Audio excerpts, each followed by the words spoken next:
又玩弱智游戏呢？我喜欢弱智，我更迷恋弱智。那若英子啊，最近你们这所生意不错啊，给点点贵的呗，你买单。服务员，你好2杯橙汁儿。好的谢谢。陈叔，我问你，你是不是代理何小慧的案子了？怎么了？有句话叫“道义有道”，这个案子原告家产全都被你当事人给借空了，而你当事人明明腰缠万贯的，还拒不还款。陈无良，这种案子你真要结呀？良心不要了。知道我没良心，你还问我这事儿？知道我没良心你还来，说明你潜意识是不是还挺想见我？我就是想劝你，这个案子呢，就算是你接了，上法庭也是要输的。你还不如劝他赶紧还钱，就别耍什么阴招了。行吧，看你面子上，我尽量不耍阴招。今天找你来呢，有正事问你。说吧，什么事儿？我为了熟悉业务呢，最近看了很多这两种所合伙人办过的案子，其中有一个案卷挺特别的，想外借的话必须要登记，还要上报合伙人，你知道吗？这以前两诊所的案卷全部开放了，我还会上报呢。什么案子？梅大良办过的一起强奸案。渭城强奸案。就是这样。梅大良当初是因为这个案子离开的，还丢了律师资格。他是你老师，你对这案子有什么了解吗？这案卷我之前看过，看完了以后，第2天就被开了，巧吧？不过很可惜的是，我当时没来得及复印。这案卷你看过，也没让你登记。这不就奇怪了吗？本来是开放的案卷啊，突然就让登记，还得上报，再加上这梅大良又是因为这案子被逼走。这么讲的话，很有可能你们3个被开跟这案子也有关系。所以你是发现了什么吗？信息共享一下呗，你知道什么先告诉我，然后我再把我知道的告诉你。太鸡贼了！我跟你说啊，就这停车场停车费挺贵的，你说不说？不说我走了。有没有新鲜招啊？总是激将法呀。但我就中招了。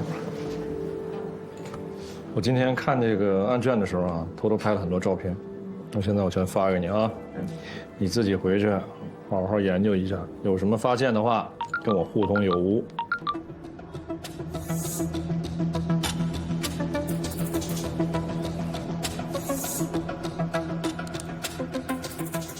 这看来看去就是个强奸案啊！梁诊所为什么这么敏感？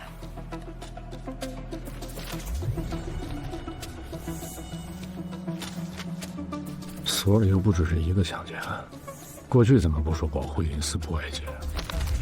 不对，就算是因为个人隐私，问题也不是出在这个案子上，肯定和别的案子有关。梅大良夫妇虽然栽在这个案子上，背后一定有隐情。特意发现罗英子在查这个案子，担心背后的事情会牵出来，才把他们开除。肯定是这样。进。陶律师，介绍一下啊。黄瑞，我们所的实习律师。你好。你好，所里正实行实习律师的培养计划，想让你们这些有经验的律师带一下年轻的律师，让方瑞给你当助理。助理，不能够，必须是搭档。你好，别看陈硕律师这么年轻，那可是律师界的老江湖了。以后呢，好好学，不懂就问，啊。还有，别仗着自个老，欺负年轻人。我初来乍到的，人家不欺负我不错了。方律师，以后多多提携带我，好吧？来，多带带我。行不行？我还没出去呢，等我出了门，你再欺负他啊！以后就是你师傅，他要真欺负你，告诉我啊！行，那你们聊。我知道啊，知道陶律师。行，哪敢呢？这身肌肉。师傅，我外面有工位，要不我出去办。等一下，我强调2点啊：一，以后千万别叫我师傅，你一叫我师傅，我这人就有点飘了，不知道自己姓什么了，你就叫我陈硕就行。当然了，你要是觉得我是前辈叫不出口，叫陈律师，好吧？第2点，你看这屋这么大，就我一个人坐着，空空荡荡的，特别没劲。你来了正好，你就从外边直接搬进来，咱俩一人一张桌，以后有事好商量，行不？收拾东西，赶快进来啊！那我搬去了。哎。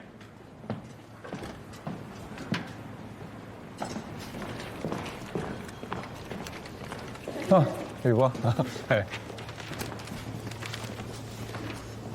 哎，条儿，陈丽，累不累？啊，还行，醒醒神儿。你不醒神儿，你这脑子也够用。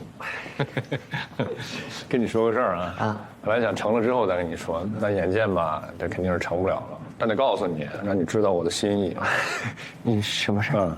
在咱所里呢，其实我是想找一搭档啊。你说我一个人就坐这办公室里边，清清冷冷的，多无聊啊，对吧？那为啥总找你聊天啊？你记忆领能力强，是吧？咱俩搭档，肯定好。但是，所里今天给我派了一个谁呀？收拾东西。我来所里有一段时间，愣是没注意他，真的是谁呀？方律师侄子。他连律师资格都没有，来了1年了，也没办什么案子，怎么来考证呢？那肯定是一好孩子呀，怎么给我们瞎了？陈律师，我得提醒你，他呀，有可能就是方律师安插在你身边的眼线。眼线呢？啊，还腮红呢，真逗天儿！你是小心点儿你。哟，回来了啊！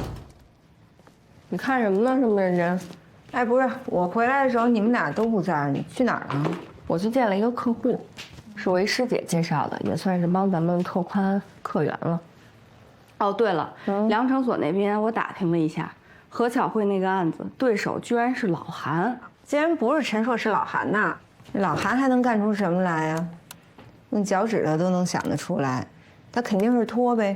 你看着吧，光送传票，要没3、5个月送达不了。那可不行，他是能拖，人宋阿姨可拖不起。那3、5个月，人宋阿姨怎么过呀？更何况人老公还在病床上躺着呢。我就奇怪了，这前天咱们才立的案，昨天他们就去找老韩了。按理来说，他们不应该知道啊。回来了，罗姐啊，秋姐，我能请假吗？怎么了？刚才家里打来电话，说我妈住院了。那这是大事儿啊！那你赶紧回去吧。可是，我刚刚才代理了宋阿姨这个案子呀。这你就别操心了，实在不行还有我跟秋华呢。你快回家陪你妈吧。啊，当时接的时候就说好了，这个案子我来跑，我不想耽误你俩的正事儿。你妈重要还是案子重要啊？都这个时候了，还分什么你我呀？你快走，快走。好。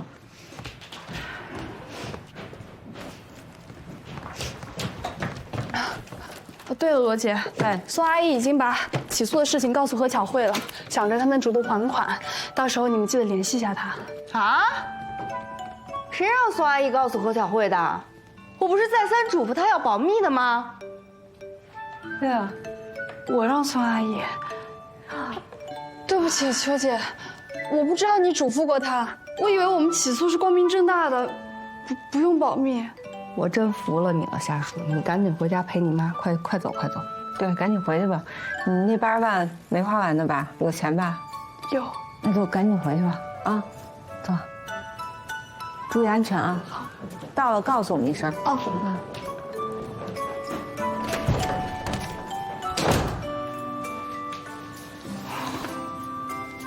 我真的醉了呀！我这刚看他顺眼几天。他又给咱们惹事情了。他的世界里从来都只有阳光，你让他如何感受到人性的黑暗？我也不用急，反正生活本身会教会他。是吧？你看又忘了。哦，对，陈律师。陈律师，我还没有律师资格证呢，所以一些大事可能帮不上您。力所能及小事，你尽管喊我。好。哎，方瑞，哎，这咱俩以后是搭档了，我就打直球了啊！我听说一八卦，方力宏你姑姑啊？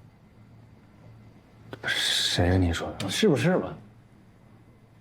真是啊！谁跟你说的？韩志聪，韩律师。那是，放心，一定啊！哎呀，韩律师。方瑞，哎，那以后呢就这样啊，这有事我肯定叫你啊，没事的话，安心你就坐这儿就考证吧啊，准备啊。然后呢，这有什么案子赚了钱，你放心，我肯定不少你的，行吧？不是师傅，不是陈律师，我来这儿不是为了钱的，那就是替你姑姑看着我。什么叫看着你？开玩笑呢，我是来这跟你学习的。嗨，我父母就是大学里教法学的，然后我姑姑，对吧，律师，对他们认为我以后就也该走律师这条道。但是呢，我考大学的时候呢，父母又逼我改志愿，然后呢，毕业之后呢，同学们都考过了司考，就我没考过，爸妈觉得给他丢人了呗，然后我姑姑就把我弄到这儿来了，为了躲避我父母，来这儿好好学习这个。看样子你也不喜欢法律。法律啊，枯燥无味，总得论个输赢。哪有那么多输赢啊？生活又不是打仗。有道理。那你自己喜欢什么呀？画画，唱歌跳舞。有钱的时候我喜欢旅游，没钱的时候我喜欢宅着。我爸说，这世界上什么东西耗钱，我就爱什么。你不还是喜欢钱吗你？咱俩兴趣相同，你知不知道我外号叫什么啊？我外号叫钱串子，我特别喜欢钱。这以后咱俩肯定能玩到一块儿去。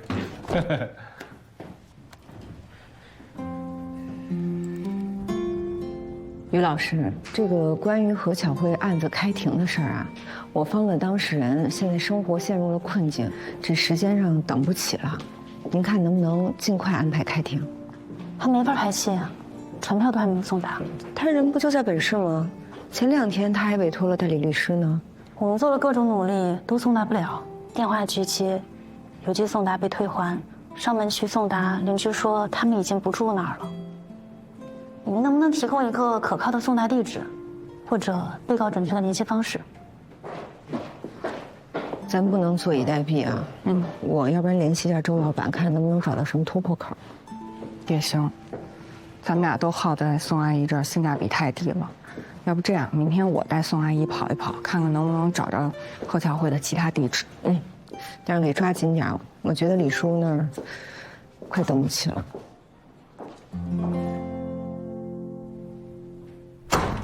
哎呦，哎呀妹呀！周老板，你这没事找哥，是不是把哥都给忘了？我这要不是遇到点急事儿了，我都不敢麻烦您。看您平时生意这么忙，哎，我昨天打听您那事儿是不是有眉目了？您这么快叫我来啊？有了，你坐。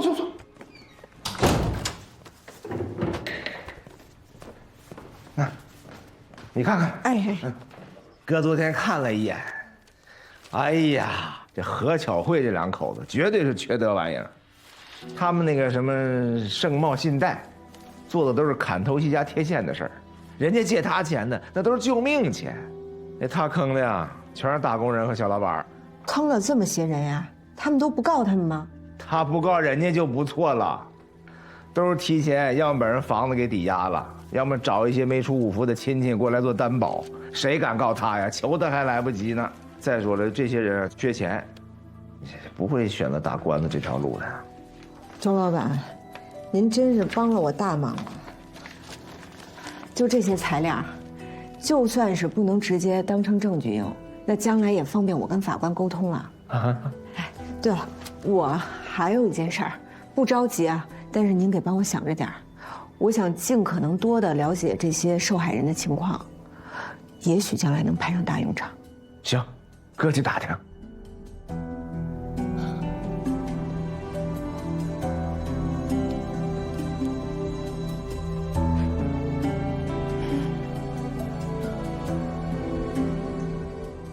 麻烦您再帮我们查一下她丈夫周大民吧。我们的调查函上提供过他的信息。好。周大民名下有2套。啊？怎么可能呢？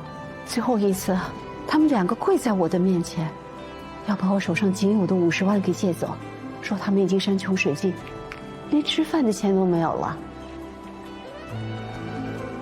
喂，于老师，哎，您好，我是秋华，有个情况我想跟您汇报一下，就是这个何巧慧的丈夫周大民名下还有2套房产，我就想问一下，这2套房产你们也送达了吗？哦，您是说只能这样了是吗？哎呦，公告送达呀，那公告送达怎么着，起码也得等2个月啊。以宋阿姨现在这种情况，她等得起啊？那没办法呀，这不都是夏叔干的好事儿？要不然接下来我陪宋阿姨跑2天，你跑我跑不都一样吗？我来跑吧，还是我来跑吧，我就适合干跑腿的。你就是怕我把气都撒在夏叔身上。哎，无伤其类嘛。夏叔现在经历的，我曾经也经历过。这2天陪宋阿姨跑腿的打车费，罗老板给报一下销啊。不是，你还打什么车啊？你们家那位不是有车吗？那个车是全全他们家出钱买的，我开来开去的，要被我婆婆知道了，这不合适。你没事吧，大姐？你们俩都是夫妻了，你也没有婚前协议的，他的就是你的，你就是他的呀，未来都是你的。我没花钱买的东西，用着总觉得理亏。我先下班了啊，我把这蓝莓拿走了。嘿，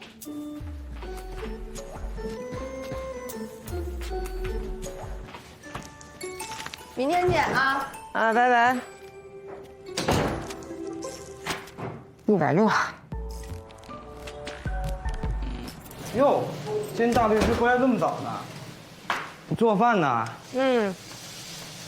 好久没做了，也不知道合不合你口味。看完，咸了。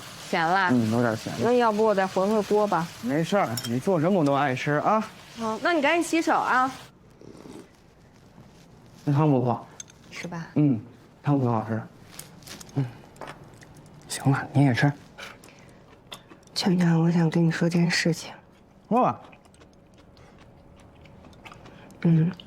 我不在良城所了。怎么了？良城所把我跟罗英子给辞了，就在咱们婚礼的第2天，所以我才没来得及跟你去度蜜月，也没来得及跟你回老家办酒席。但我们现在已经都步入正轨了，我们也开了自己的律所，叫英华律师事务所，我的名字也在里面。虽然一开始可能有点难，但是我们现在已经接到案子了，慢慢的会好起来的，别担心。你把我当一家人吗？当然了。那你为什么结婚第2天这么大事你不跟我说呀？这不是觉得我自己能扛过去吗？我就没告诉你。唉，算了，我也不解释了。其实我从小到大凡事都是靠自己，所以越是遇到事情，我越不想跟别人说，生怕我成了别人的负担。我是别人啊，我是你老公，咱俩要共度一生的。对不起。别说了，吃饭吧。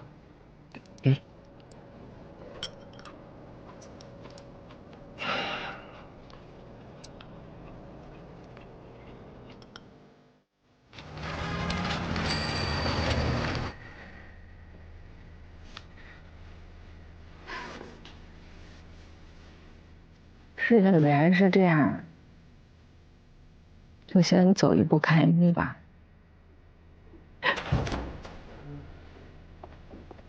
哎呦，夏叔回来啦！怎么了这是？夏叔他爸被正式批捕了，然后呢，他就想回去给他过去做律师，可是他爸坚决不同意。只要是够我也不同意。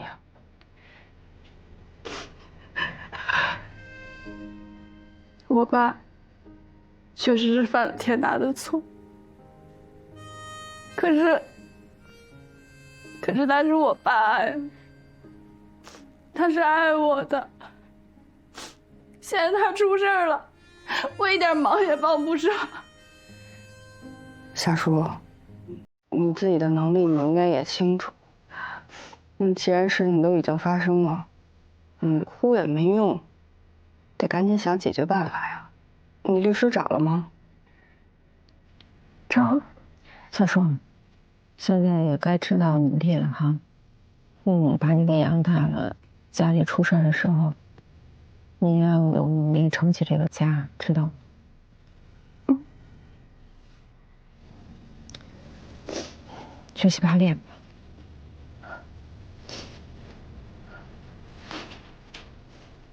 秋华，你坐这儿，我跟你说个事儿。夏淑辉为的那个车80万块钱，除了给孙阿姨交诉讼费，剩下的所有都来给他爸请律师了。所以也就是说，咱们没有钱了。那宋阿姨那案子也不知道什么时候打，更不知道能不能挣上钱。你师姐那边介绍的那个案子，就算顺利谈判成功的话，顶多也只能拿到3万。咱们这样下去不行。我想了想哈，宋阿姨这案子，要不然就让夏叔自己去。工作上呢，对她来说也是一个锻炼。生活上，这段时间也能分散一下她的注意力。咱们俩自己呢，再看看有没有别的案子养活自己吧。行，没问题。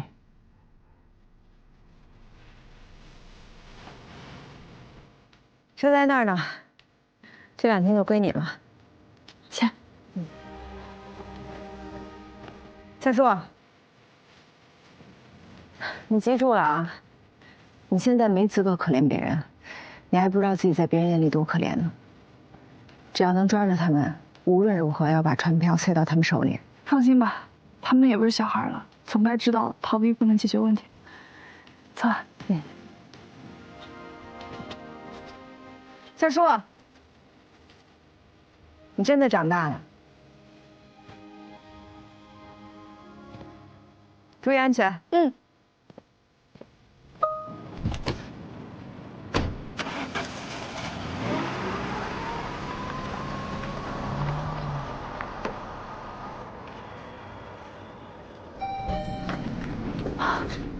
就是这家。它贴着招租。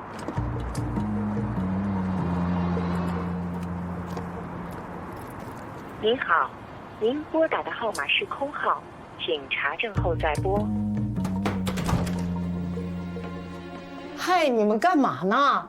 不好意思打扰了。空号。啊！你们干啥的？我是城东区人民法院的。哎，这公司的人呢？听说前2天被人告了，跑路了。大哥，您知道怎么能联系上他们吗？我哪知道呀？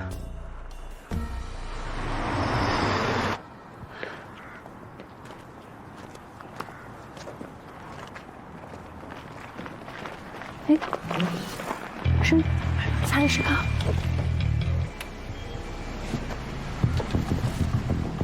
大明啊，我进去拿点东西，马上来，你等我啊。何小慧女士，我们是人民法院的，给你诉讼票。走，你别走，你别走。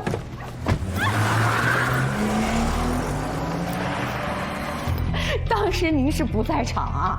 我告诉您那个场景啊，你说这个年轻人追汽车哈，70多岁的老人了，他还在追汽车，站住！这是要钱不要命啊！我干律师这么多年了，什么样的人没见过呀？没事吧，桑爷？这人太坏了，就是。要不说啊，还得是咱韩律师啊，这什么疑难杂症，他都能给治愈了啊。可是，韩律师啊，我们呐也不能老堵着呀，是吧？这是法院难受，我们也难受啊。再者说了，成天这么东躲西藏的，我们的生意怎么办？啊，律师，你让我们躲的，我们也躲了，是不是？那咱不能一直躲下去啊，你还得想想其他的办法呀。办法嘛，那自然是有的。不过你们这个案件呢，案情重大复杂。上次我擅自做主，只收了你们13万，所里批评我了，认为这个案子风险大、难度大，不允许降低收费标准。你们看这一块上，咱们还有谈判的空间吗？有空间吗？那个，哎呦，韩律师，我就说我今天看你，我怎么觉得怪怪的？你这个印堂发暗呐，出什么事儿了？没什么事啊。印堂在哪儿呢？啊，你这连印堂在哪儿你都不知道？韩律师，这个中医啊，咱还真不能不信啊。对待疑难杂症，西医没有办法的，中医3副药下肚就见效。您这个印堂这么发暗，可能会有什么不好的事情要发生。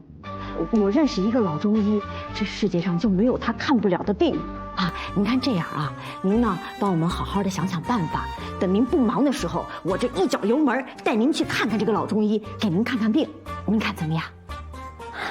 那印堂，你那辩护词我看了，可以用风格清奇4个字来形容。我当律师这么多年，我什么样辩护词都看了，但写成你这样的，我第一次看到。哎。老韩应该觉得有你这种徒弟太高兴、太满足了吧？您真觉得行？行啊！可老韩把我骂了个狗血淋头，他说我写的东西狗屁不通。为什么要吞狗屁？为什么要吞狗屁？应该通人，通法官。法官明白了，他比什么都重要啊！哎，你要这么一说，那我放心了。天儿，哎，那个。你们最近接的大案子，就你表现这么好，这韩主任没把准备答辩意见的重任交给你啊？别提了，就没有他这样的。我要不是没钱没办法，我不可能跟他接这脏活。当事人明明有钱，却欠人家老太太钱不还，人家老伴儿等着钱救命呢。韩主任只教人家怎么躲，这不缺德吗？这不，你说对吧，方人？缺德也有点过了，这话。韩主任这方法呢，肯定不能说是光明正大，但是吧，也行之有效，是不是？当律师的嘛，给自己当事人出点主意什么没毛病。但是吧，还有个方法，比这个更有效。可这案子债权债务关系都明确，对方手里也有证据，那换了您怎么打？你师傅是教他们拖，对不对？啊，你可再拖，只要对方不撤诉，这官司不就得打吗？上了庭照样输啊。是啊，所以说嘛，最有效的方法就是，韩律这人呢，有的时候有点敏感，所以你跟他说话呀、接触得注意分寸，知道吗？我刚也跟你学习了。小田，哎，韩律，聊怎么样？有穷有够，没油水。幸亏我没接。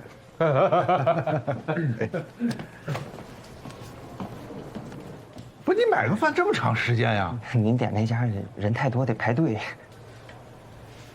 你怎么跟他们走一块了？刚买饭的时候碰见的。陈律师他刚来这律所，不熟悉，我这不给他介绍介绍。不是好人，以后少接触。是。那陈律师啊。你刚才给韩律出这主意，你这不是在坑那老太太吗？然后呢？这可是对方救命钱啊！对方有对方的律师，韩律师是这两口子的律师，所以给他们出主意没毛病啊，得达成他们的诉求。啊，小田儿，你送2位当事人回去啊！好。哎，等一下，韩律师，你得给我们想办法呀！你不能让我们躲一辈子吧？慌什么？不用慌。老中医不是还没看呢吗？这样啊，你们回去好好想想我说的话，咱们再说啊。哎，韩律师，这人怎么这样啊？陈律师，您平常代理类似于这种案子，良心能过去吗？过不去。那怎么办啊？想办法呗。你有办法？叫师傅。您这回同意我叫您师傅了？师傅，那怎么办？你的当事人，如果你觉得他是坏人的话，那你就别跟他签合同，不代理他就完了，就这么简单。完了，完了，你不代理他不就不难受了吗？听君一席话，说的没说。这什么呀？这是啊，这不分明就想让咱们再加钱呗？这官司还没打呢，就只想要钱，钱，不给。没错，哎，合着咱给他13万，就买了一个字躲，是吧？这用他教吗？啊，咱原来不在躲吗？说的没错嘛。二位是在聊刚才那案子？哎呀，我说田律师啊，哎，你呢一直跟着韩律师在办我们这个案子，是吧？您给说说看，这韩律师就让我们躲，啊，这东躲西藏的，到什么时候是一头啊？那就是呀，这躲多久了都？您二位啊也不用着急，其实，哎，电梯来了，我送您二位下去。啊，好，来，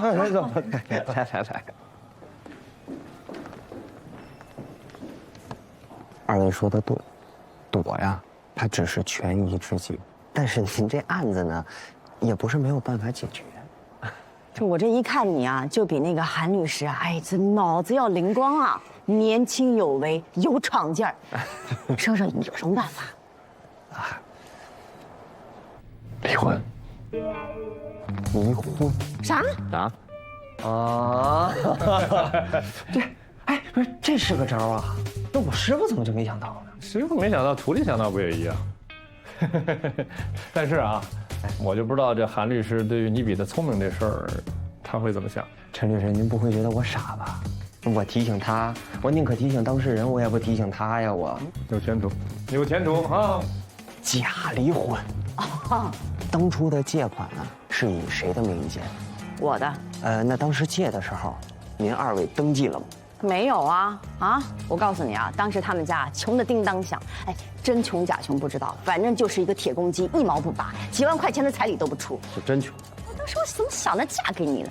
哎，反正就是这个结婚证啊，就一直拖着就没办。那这样，二位呢，先去把这个离婚手续给办了，把这个资产啊分配一下，婚前的债务执行起来是很难的。哦。等风波过去了，您二位再复婚。我听明白了。嘿，你看看人田律师啊，就比你定的那个什么韩律师强多了。这老话怎么说来着？长江后浪推前浪，就把这个前浪啪拍死在沙滩上。那就这样，我们呢就不委托这个韩律师了，我们就委托您来办这件事儿。那不行啊，韩律师，那是我师傅。嘿，你看这还重情重义的啊？那要不这样吧，我们的官司呢，就让这个韩律师办。那我们俩这个假离婚这事儿，您帮我办不就行了吗？这个恐怕也不行，因为一个律所啊，它不能同时代理双方。哎呀，我的妈呀，怎么这么麻烦，这么复杂呀？那要不这样，那你帮我们介绍一个靠谱的律师啊？我倒认识一个律师，我觉得别废话了。你看你定那个老韩，啥事没干，敲了咱10几万。我告诉你啊，我就信田律师的。这个其实全市的律师啊，我基本上我也就都认识。哎呀，这样我呢，我来帮您选一个啊。二位先回去，等我电话。哎呦，拜托了啊！谢谢，就靠您了啊！那行，那走。稍等一下，我们是把案子介绍给别人的话，可能要收点这个居间费。哦，田律师，2000给您转过去了啊。你这太客气了。进。硕哥，你叫我啥？田儿。硕哥呀，陈律师啊，太见外了，叫哥亲切，咱俩谁跟谁呀？有事儿啊。我肚子疼，失陪啊！太行，你就一没长大的孩子嘛，这姿势肯定不如你。那是，大哥，你也不能太大意了。准备考试哪儿不能准备啊？为什么非要到你办公室来准备？这肯定是方律对你不放心，安排个人来监视。不至于。我有啥好解释的？是不是？我就坐在这勤勤恳恳工作，给我派一个助手，给我干这，给我干那的，那我舒服着呢。这别乱说。来说正事吧。我呀，刚才跟那俩当事人提了假离婚这事儿，他俩同意了。还让我给他们介绍律师呢。但是，硕哥，你知道，这我除了咱们律所以外，我还哪认识什么别的律师啊？所以你给介绍一个呗。不好吧？这夺人之美了吗？这主意是你想出来的。这哥，那个这您得帮我介绍。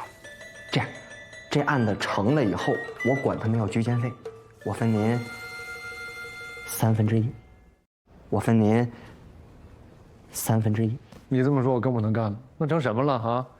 我这过来人欺负你这后辈，压榨你啊？不，没有。大傻哥啊，不是这您必须得帮我。我想想啊。但我有一点担心啊，这不是韩律师的案子吗？对吧？那把他的案子转到外边去，他能愿意吗？所以这事儿不还得靠硕哥帮我保密吗？放心。那这事儿就这么说定了。没问题。那行，那哥，我先撤。你先忙。拜拜吧。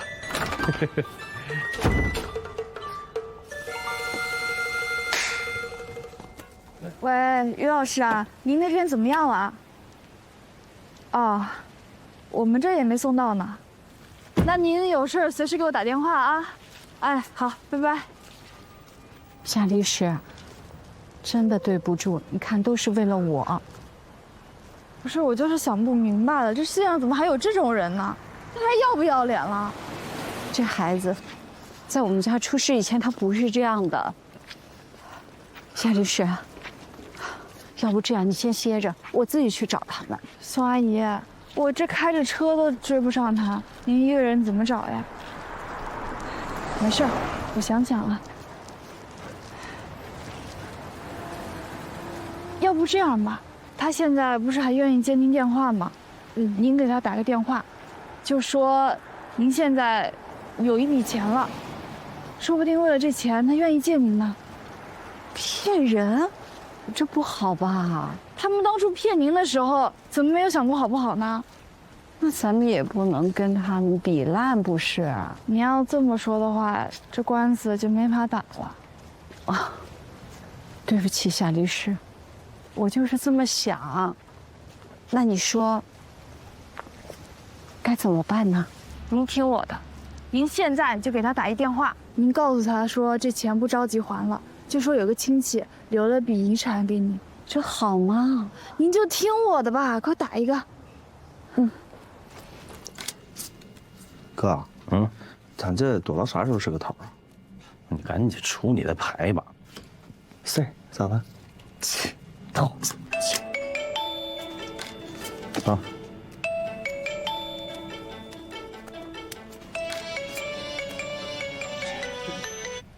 喂。巧慧，妈，您干啥呀？啊？您说，我这借您钱呢，又没说不还您钱，是不是啊？你这把我逼得都没法过日子了。您真是希望您亲闺女死了之后，您这心里才舒服吗？啊？巧慧，我这也是没有办法呀。不过，现在好了。你先不用着急还我了啊！不用还钱了？是这样，我现在有钱了，你不用着急还。妈，你哪来的钱呀？是我过去的一个亲戚，叫舅舅的，他死了，他没有孩子，他把遗产留给我了。妈，那舅爷爷给的钱够给我干爹看病吗？也没有多少，但我和叔叔2个人养老够了。就先说这么多了啊，我就是为了告诉你这个事情，啊，挂了啊，秋慧。呀，骗人，缺德吗？这是。哎呀，宋阿姨，他要是不贪您这笔钱，您也骗不着他。哎，你问问那个舅爷爷给留了多少钱啊？不是，我现在问合适吗？我，你现在不问，什么时候问呢？啊，你天天跟这躲着，你还没躲够啊？行，这样行了。这，喂，乔慧，啊，你说你看这段日子吧，您这围追堵截的，咱们娘俩的这个感情都淡了。其实，在我的心里，我特别想您。您在哪儿呢？我去看看您呗。我现在出来买点东西，很快就回家了。那这样行吗，妈？您就把你那个具体的地址告诉我，我现在就过去看看您去。一会儿见哈，妈。你说说，这孩子怎么这样啊？哎呀，宋阿姨没空伤感了，咱快走吧，上车，上车。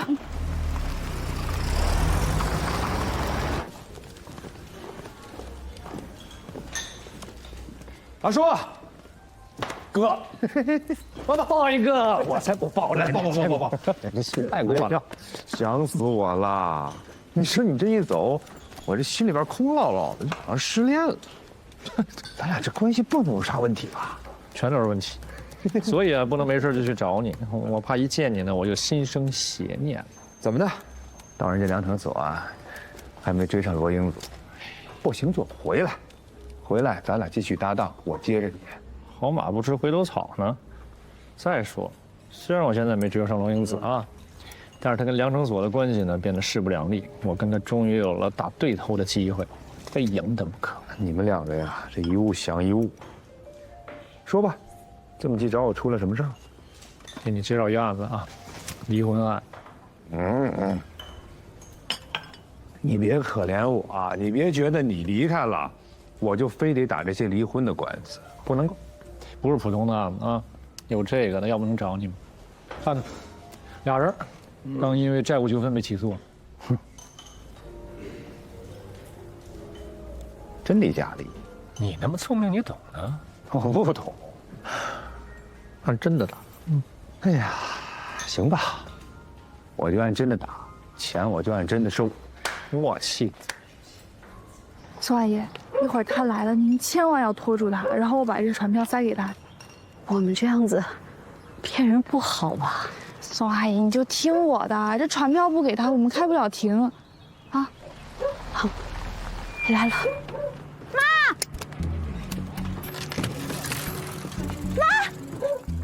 在这儿等着我啊！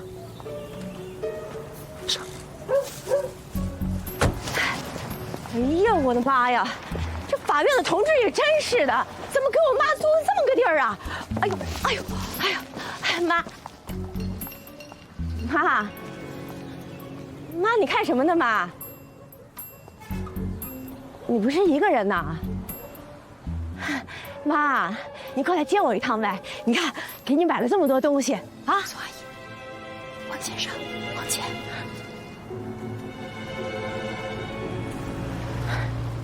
妈，这才多长时间呀？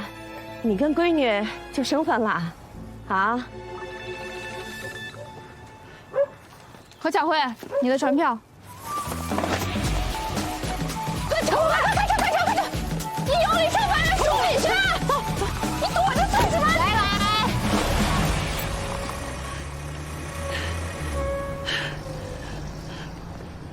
怎么有这种人啊？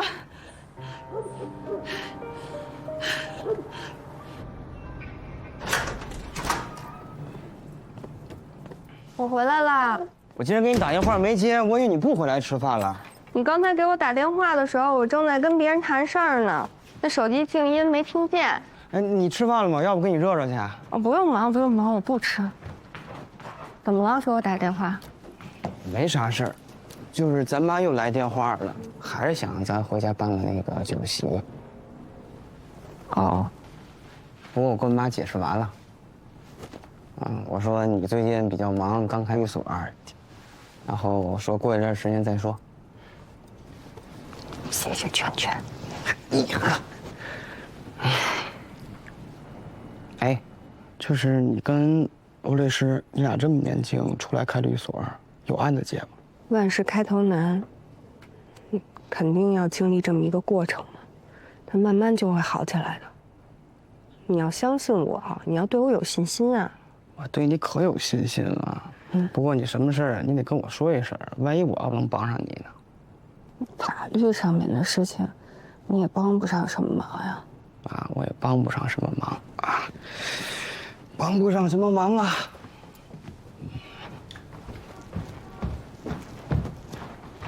哎呀，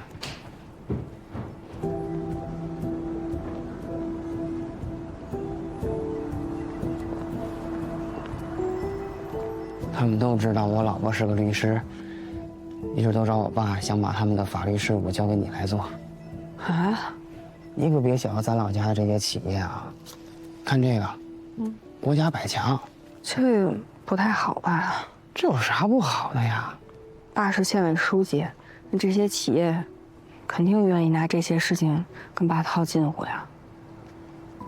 可毕竟有利益输送之嫌，我怕将来给爸惹麻烦。咱是正常代理，正常收费，咱有问心无愧，怕什么麻烦呀？哎呀，你就是想太多了，你不要想那么多啊。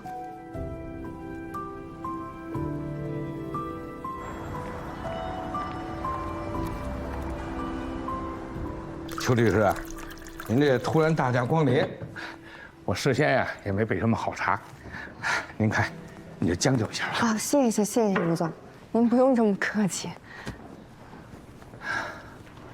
我这次来，听说贵公司有一些法律方面的业务，想要寻找律师，是这样吧？是有这么回事。我们公司啊一直在找律师，希望能做公司常年的法律顾问。您看，您来的真是时候。您那么大的公司没有聘请常法吗？有是有，这不到期了吗？总之啊，以我公司所有的法律事务，都委托邱律师了。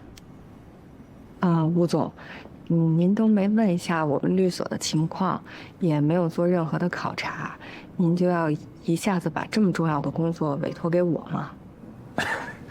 您说这话，这不是打我吴某人的脸吗？您是张书记介绍来的，我们自然信任您。我呀，还怕您嫌弃我们公司呢。那个吴总，您可能误会了。我这次来跟我公公没有任何关系，也不是他介绍我来的。所以还希望您能够按照正常的流程，认真考虑以后再做决定。没必要这么麻烦。我在公司啊，这点权利还是有的。只要您肯代理我们公司的法律事务，律师费还有顾问费这块，您大可放心。要不1年200万？200万？您要是觉得不合适的话，这价格可以再谈嘛。要不这样吧，您说个数就行了。只是，邱律师，咱老家阳湖南边那块地，您能不能费心和张书记请示一下，就把那块地就批给咱们公司吧？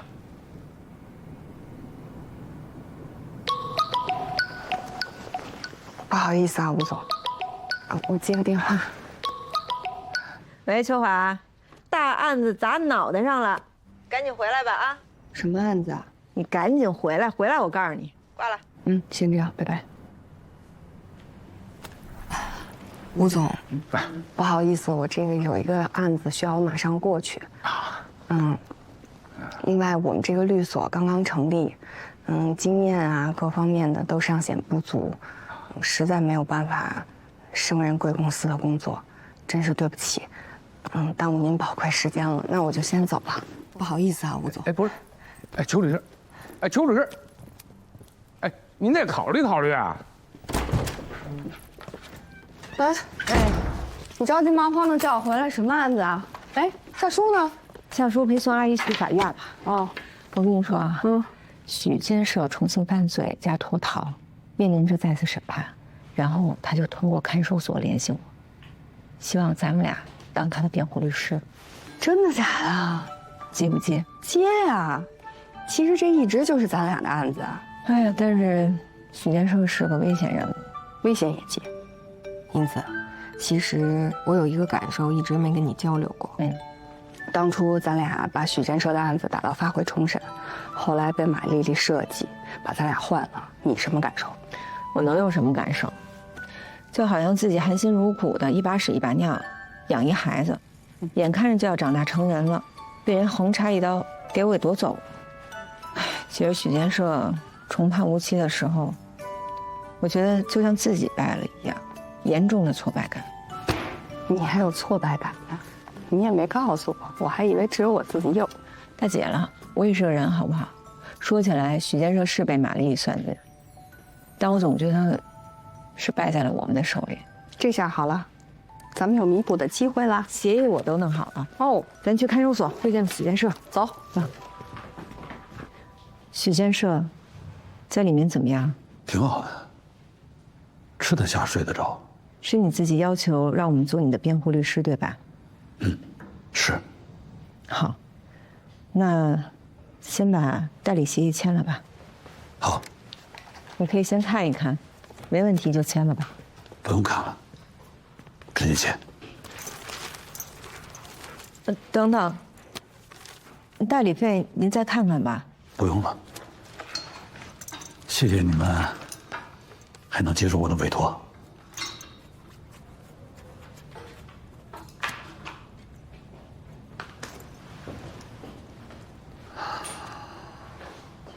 您这次犯的事，自己心里也明白，在服刑期间逃脱已经是犯罪，逃脱之后再次犯罪，这些都是对您量刑很不利的事实，而且您已经是无期了，所以这一次您很有可能面临的是死刑。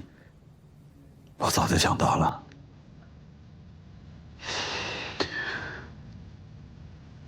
罗律师，邱律师，我走到今天这一步啊，我对自己已经不抱任何希望了。但这次上法庭，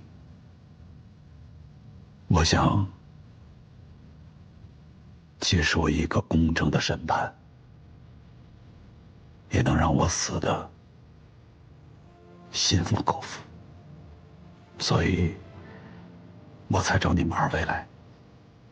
哦，对了，我在外面还有些财产，不过我现在已经没有亲人了，所以我想拿出我全部的财产给你们二位当代理费，也算是我辜负了你们，冤枉了你们的一点抱歉和补偿吧。许建设，其实当时您的前妻马丽丽为了把您送进去，换掉我们这件事情，我们也有自己的责任。我们当时太年轻了，所以从一开始就没有明白他真正的用意，最后输在他手里，导致现在这样一个结果。但是现在这个案子又回到我们手里了，我们谢谢你对我们的信任。至于代理费，君子爱财，取之有道，我们也商量过了，15万，您可以吗？15万？啊，是这样，我外面呢有个远房表姐代理我的财产，我马上向管教申请，让他们通知我表姐，一笔打给你们。好，那我们开始吧。好。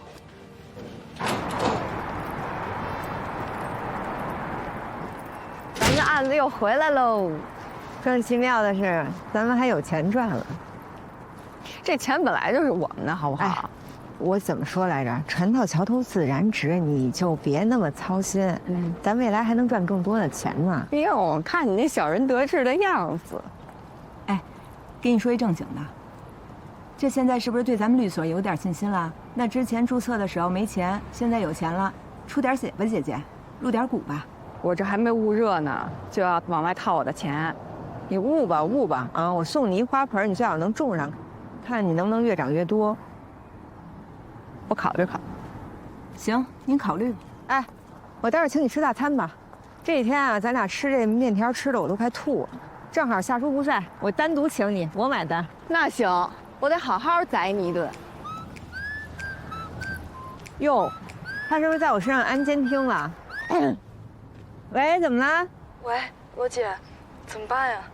不是什么怎么办呀？法院要公告宋达，宋阿姨不愿意，正坐在法院里难过呢。行吧，你在那儿待着吧，我们马上过去啊。挂了。说这宋阿姨在法院门口哭呢，咱俩赶紧走一趟吧。又开启当妈模式了，宰你一顿真难。咱就别跟一小孩子一般计较啦，走吧。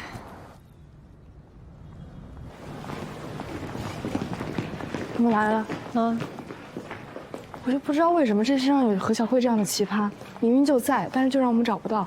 法院等不及了，说要公告送达。宋阿姨呢？宋阿姨，宋阿姨，律师，都是律师。哎，好，那你陪宋阿姨坐下。哎，您好，您好。我这个当事人啊，他这个案子确实是不能公告送达，一公告您也了解，这起码3个月内都开不了庭。他这财产全都被被告人以借的名义骗走了，生活上无以为继。他爱人还得了癌症，你说这种情况下，这不是要他命吗？他一个老人，我们也是没有办法。法院现在没有办法送达。你们这边也没有办法给我一个准确有效的送达方式。那法院也是有程序期限上的压力的。现在与其这样满城打游击，那还不如公告送达。算上公告期60天，最多3个月就能开庭。这我们也都清楚。哎，就是这时间上不等人吧，还等着这钱救命。行吧，那我了解，谢谢您啊。律师，哎，我真的等不了3个月这么久的，要等这么久，我先生肯定就没命了。是，宋阿姨，别着急，我们的情况我们都了解，都清楚。在这儿坐着也不是个办法，秋华，要不然你先带宋阿姨回咱们所里等，小叔你留一下啊。第一天当律师啊，就只能让别人牵着鼻子走。那怎么办呀？这你不是知道他的代理人是老韩吗？送到他那儿就送老韩手里呗，让老韩代收啊。那传票呢？在我包里呢。行，你跟我走一趟，咱们去找老韩。好，走。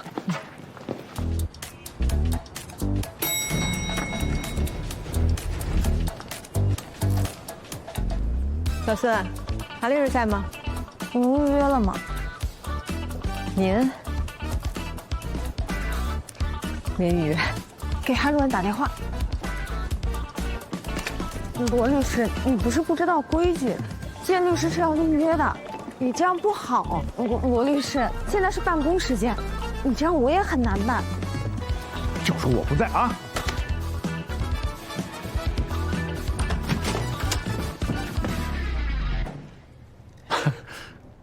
韩主任，没干过。没事儿，那你先回去吧。哎呦，什么风把罗律师给刮来了？还有夏律师。韩律师去哪儿啊？我哪儿也不去啊，我能去。天气那么好，我想去看看。你们2位找我啊？啊，对，小王去弄2杯茶。那咱们里面说吧。不必了。你们什么意思啊？这？不是我们，是您当事人的传票。代理协议有一条是代收法律文书的，您不会忘了吧？那麻烦您代转一下哈。哎，不，你说什么？我怎么听不懂呢？我已经好长时间接不到案子了。英子，你一定是念及咱们师徒之情，给我介绍案子来了。谢谢，只要居间费不高，我一定考虑。你明明就接了何巧慧的案子，装什么呢？证据呢？合同呢？咱们都是搞法律的，没有证据的事儿，不要乱说。你怎么不认账呢？韩志通，你能别装了吗？我当事人什么情况你了解？他现在60多岁了，所有财产都被你当事人给骗光了，老公是癌症，还躺在病床上等着救命钱呢。而你作为一个人类，一点同情心都没有，还帮着你当事人出损招、拖时间。你是打算拖死一个是一个是吧？这种缺了大德的阴招，也就你能想得出来。罗律师，我听说你有个外号叫罗正义是吧？果然名不虚传。但是，想要主持正义，必须建立在事实的基础之上。哎，陈律师，哎，来，请你来一下啊！师讲正义，没有方法治不了恶人。我在这儿，韩律师。我知道你们都是老朋友了，是吧？麻烦您给这2位扫扫法盲。罗律下令，就算韩律师跟你们说的委托人签了代理协议，可是授权委托书和公函没有交到法院，就没法证明韩律师他是代理人。况且我也没签什么协议啊。没错。这么玩是吧，韩志同？你放心，我的当事人一定会平安熬到开庭那一天的。我会让他看到我怎么帮他把你的当事人剥夺得一干二净，而你等着瞧。慢走，不送。走了，不送。一丘之貉。啊？一丘之貉，同志。看什么看？各回各家，各找各妈。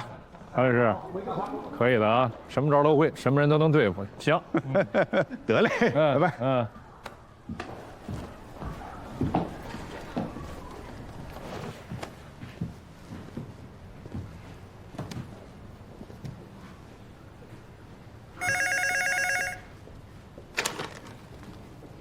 哎，收。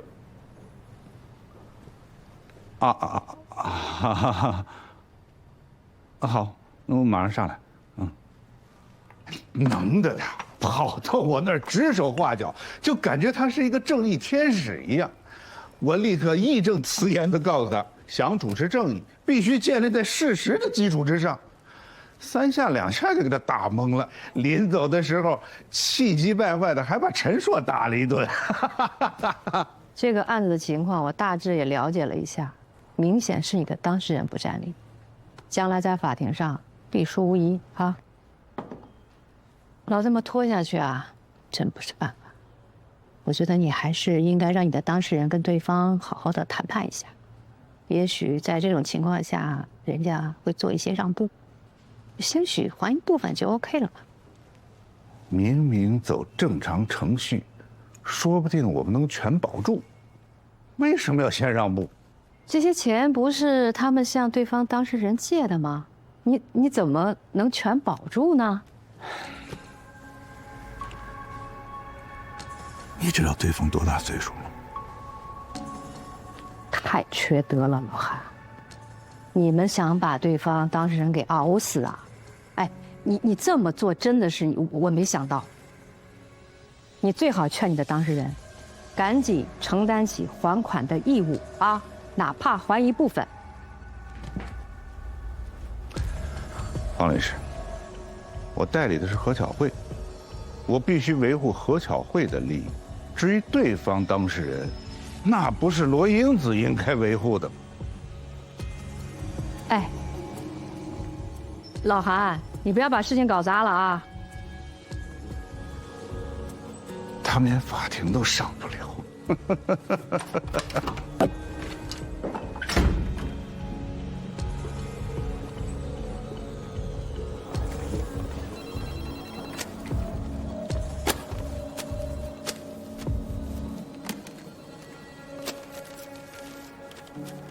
方瑞，这屋就咱俩人，你有什么想说的，你就直接说就行了啊，别甩甩答答的。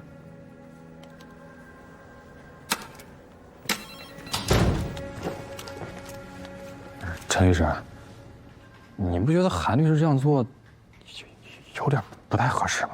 哪儿不合适？刚才你也听到了，对方当事人都那么惨了，那韩律师，反正我是觉得，作为律师来讲，你不能只有职业道德，你多少得有点人性吧。要不说我特别烦这个职业。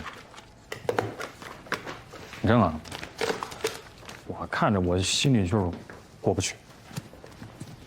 哎，陈律师，我问你个问题啊，如果说您是对方委托人，对面碰到韩律师这种，你怎么办？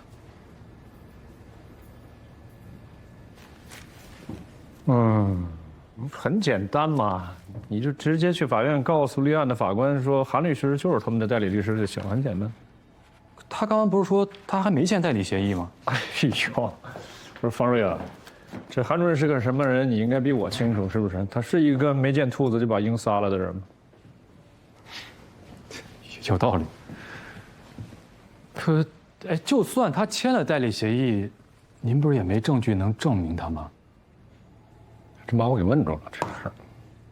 哎，算了算了，不想了。我也没接这案子，我操这心干嘛呀？是不是？浪费脑细胞。我出去见个客户啊。那我跟你一块儿去。不用，在屋帮我收拾一下办公室就行。还有啊，这些都是我看过的文件，基本没什么用，你帮我筛一下，没用的碎纸机给我碎了啊。行，没问题。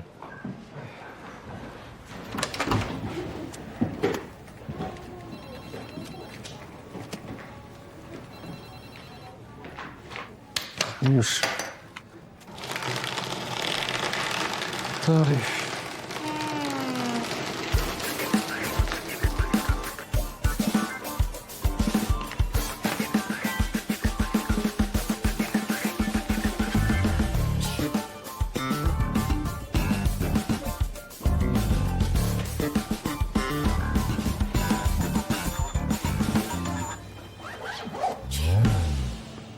你是没看到老韩那副嘴脸，我能想象得到。他死都不承认他代理了何小慧，还扯上什么正义了？哼，我真想往他那胖脸上揍2拳。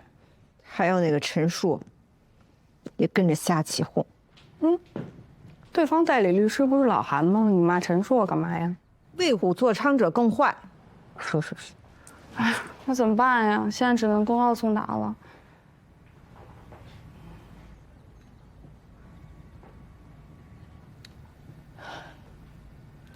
不行，宋阿姨这边我给帮忙了，我先输入她。您在输入密码前，确认周边环境是否安全。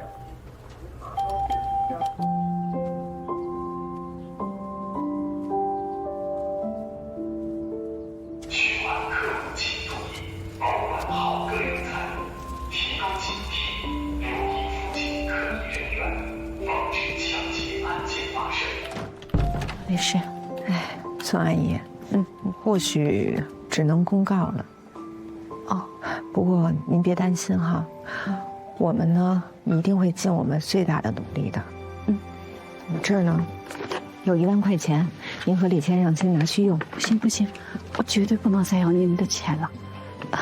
而且今天啊，之前来了一个人，给了1万块。谁呀？是个男的，他说是什么基金会的，说是知道我们家生活非常困难，所以就给送来了，说是补助。哦，您是不是之前在什么基金会上登记过咨询补助之类的？没有啊。那就奇怪了。嗨，那算了，他既然给着，咱就用着呗。我这1万你也拿着，就别跟我客气了啊！现在正是需要用钱的时候。那真是太谢谢您了，陆律师，我都不知道说什么好。那就什么都别说了啊，进去吧。哎，我走了啊，谢谢。